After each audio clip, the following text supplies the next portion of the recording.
Lots of bad things were said. Lots of bad things were said. It hit the fence, man.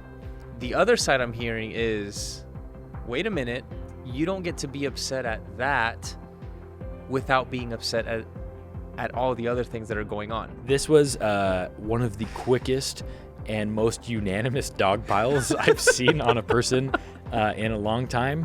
And yeah, man, I mean, I'm here for it. So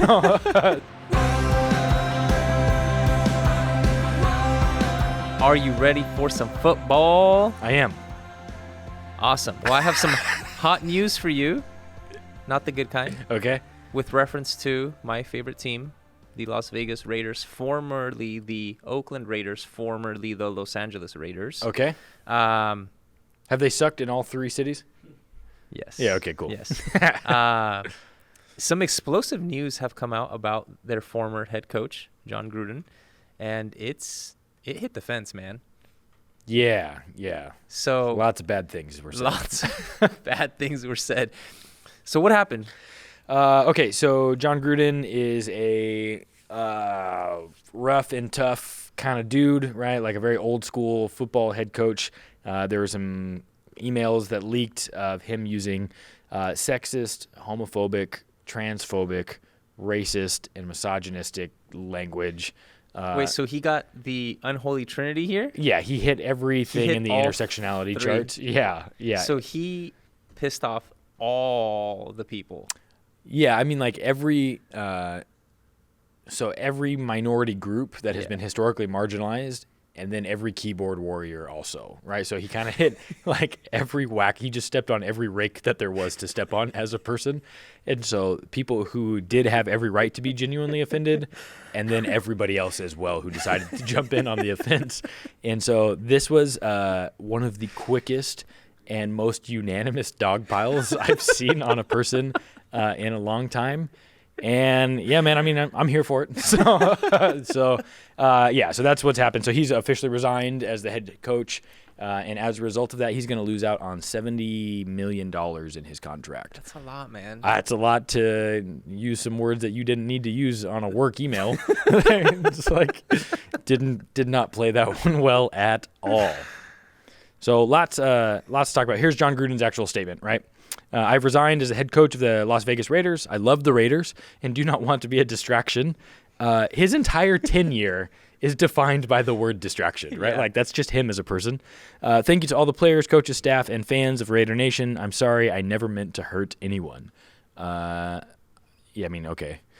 So what do you think? How are you feeling about all of this stuff so far? So my first takeaway is people got to learn how to text and not send things through email. Sure, fair enough. On the company email? Yeah, that's the part that's so confusing to me. It's like, if you're going to go ahead and be racist, why would you do it at your employer's email address? It's like, it takes very little effort to hide your racism in a way that allows you to be that if that's what you want to do. And so I'm saying. It's a very confusing thought. This is my first takeaway, all right? Let's move on from that. Mm-hmm. My second takeaway is, whoa. Yeah. So I've heard two kind of interpretations of this whole thing. The first interpretation is, whoa, this was a very calculated sniper shot, metaphorically, of his career and his character. Sure. By the Raiders owner who didn't want to pay him $70 million. These hot water emails suspiciously or conveniently come out 10 years later. Sure. Right?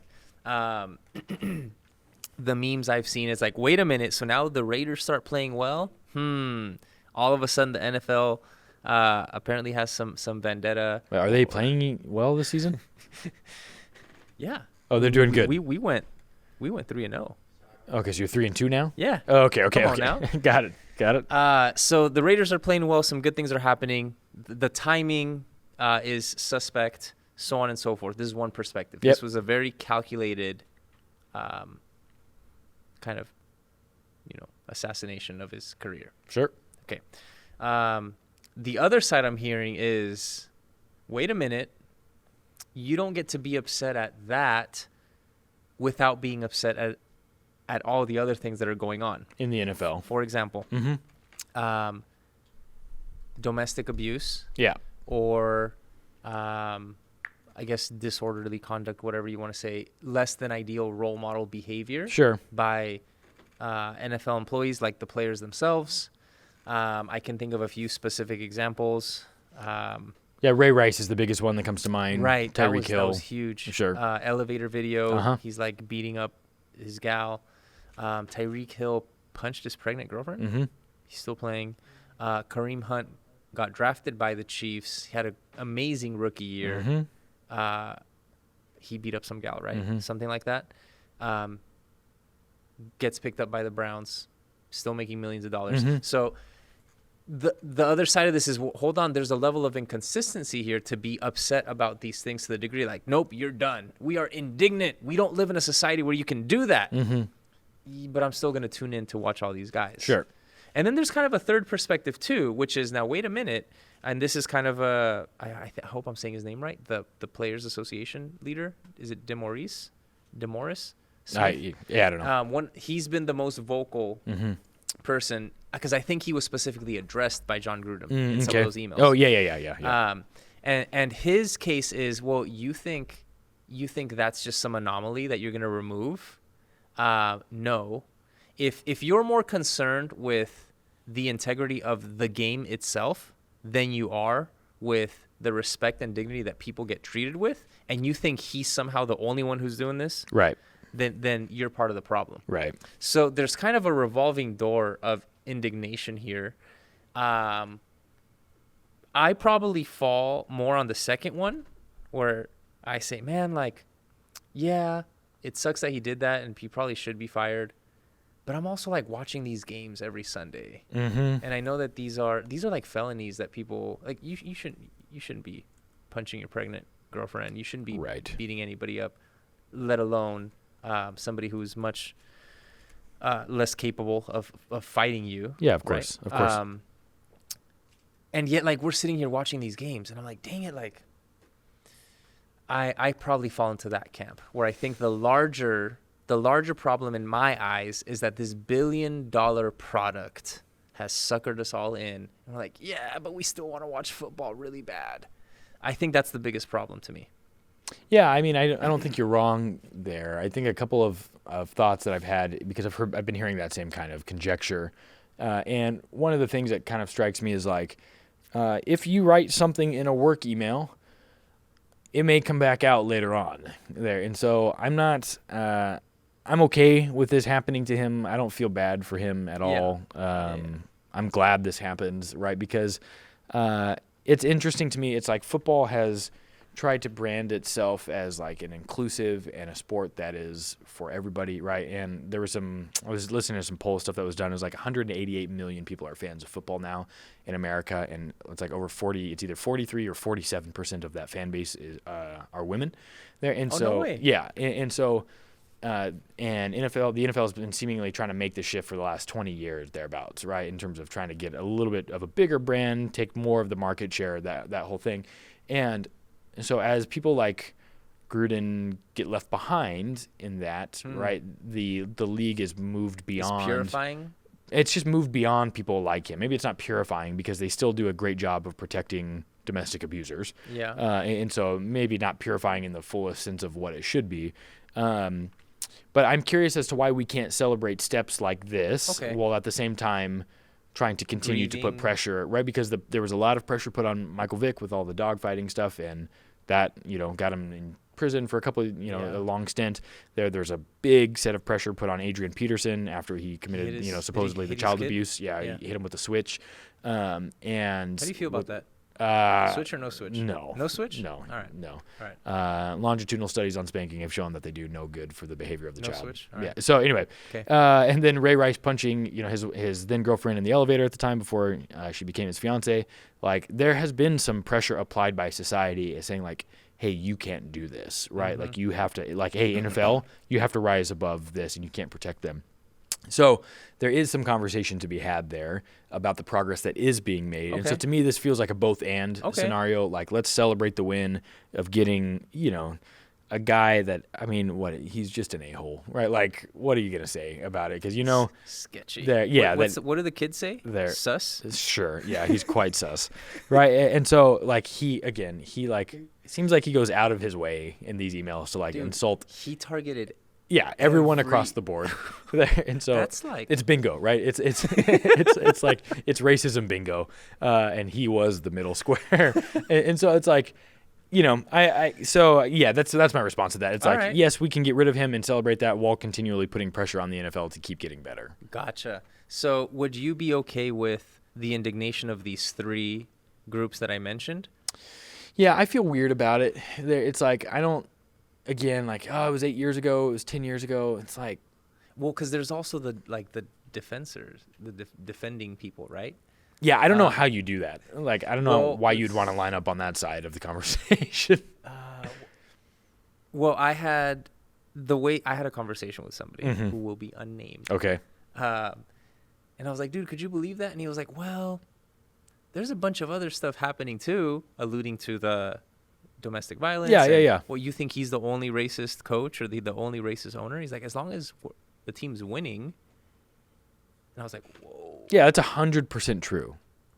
And also still 100% wrong, right? Like, you can be empirically correct, but ethically wrong. Right. There, and that's what that take is. That's what I'm saying. Yeah. I would hope to have enough kind of principle to not be okay with. Yeah. As long as the bottom line's fine, we're going to be fine. Well, so that becomes, are you still going to watch... You still gonna watch the games? Well, you can watch the Raiders now because like Raiders are pure. He's gone, yeah, right? Because he's gone. They have purified themselves. Okay, there you go. And Derek Carr is a Jesus follower, so that's a cool thing. Okay, so I can still watch. So.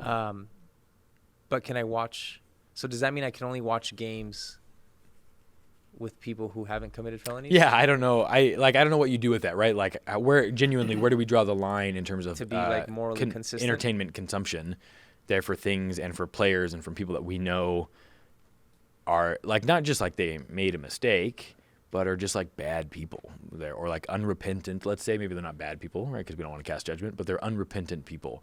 There's like, should you have a line there? I had a friend who wouldn't watch any of the football games after everything that happened with Kaepernick. Yeah, with the flag kneeling. Like he stopped.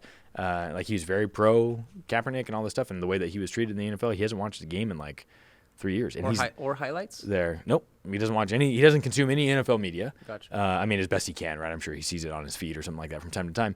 But it's like, that's very impressive to me. That's very principled. Yeah. And right. so I don't know how to do that. Yeah. I don't know what the position is there. What do you think? I'm going to pull a Matt Chandler here. You leave the bad, redeem the good. Okay. So what's the good that you're redeeming out of entertainment value? Okay. But you still know, hey, these aren't great people. All right. So is it that simple of a... Feels like you're punting on this one. No pun intended. Very much so. I don't know, dude. I don't know. Because I'm going to be honest. I don't know if I'm principled enough to stop watching. Yeah. I also share a little bit of the indignation of if we're going to get serious about racism and misogyny and homophobia, then, I mean, Derek Carr said... Should we be looking at the emails of other coaches or other execs from 10 years ago? Do you think he has a point? Yeah, I mean, sure. Like, I would be down to, it's like you're going to get a whole purge case scenario. Right, so that becomes a witch hunt. I also imagine, like, I don't know how stupid other coaches and execs are going to be to put that kind of stuff in an email, right?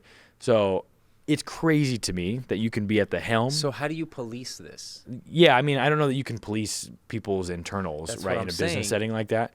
And then I just think when it pops up like this, whether it's conveniently handed to me on a silver platter or somebody goes for a windgun, I mean, I think you got to react there. It's like something that's in your face and you got to do something about it, even if it's a little bit more... So it's passive.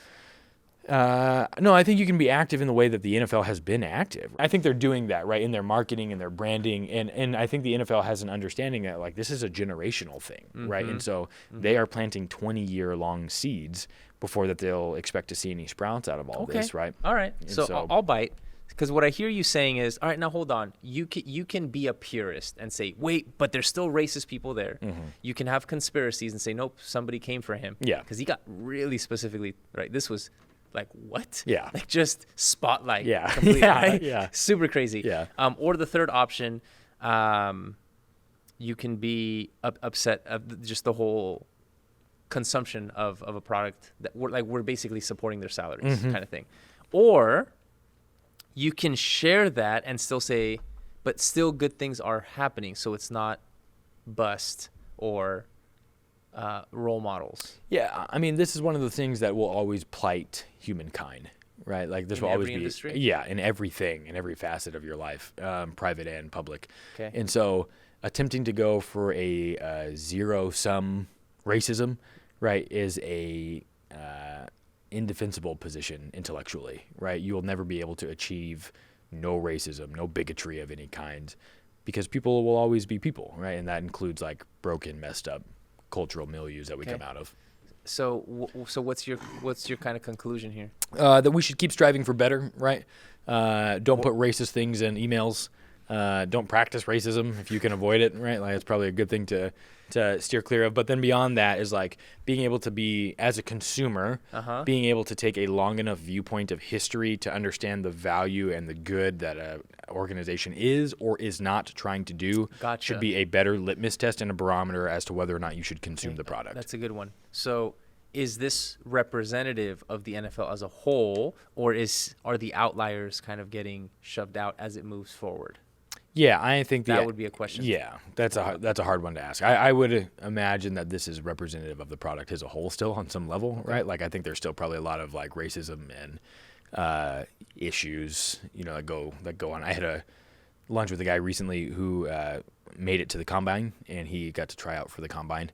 And he said he just felt like he was a piece of meat up there that was being, he's a black guy, and he just felt like he was a piece of meat that was being like just looked being over. Analyzed. Yeah. And he said it just felt very like deeply uncomfortable because he was such a commodified object, right? And in a sense, like that's the way that these teams treat these guys, right? It's like, and in a sense, that's all professional sports. Yeah. But his particular experience, his just personal feelings around it, right? Telling. Yeah. And so I'm not going to attribute motives of racism to everybody who's white in the NFL. That's not a smart thing to do either. But there will certainly be that relational dynamic, right, and that tug and pull in people's thoughts, whether it's true or not. People will feel that way. I mean, that's a lot. So maybe it's more like an iceberg. Yes, for sure. Slowly moving. For sure. It protects its billions of dollars. Yeah. As long as the bottom line doesn't get impacted. All right. Well, I mean, that's a lot. It's a lot. What do you guys think? Are you still going to watch football games? Will you still watch the Raiders? Hopefully make the playoffs. But not that many people watch the Raiders before all this happened. No, that's sad. Sad crickets from you too. Make sure you check us out on the JUCE app. We will see you next time on Kingdom Thinking.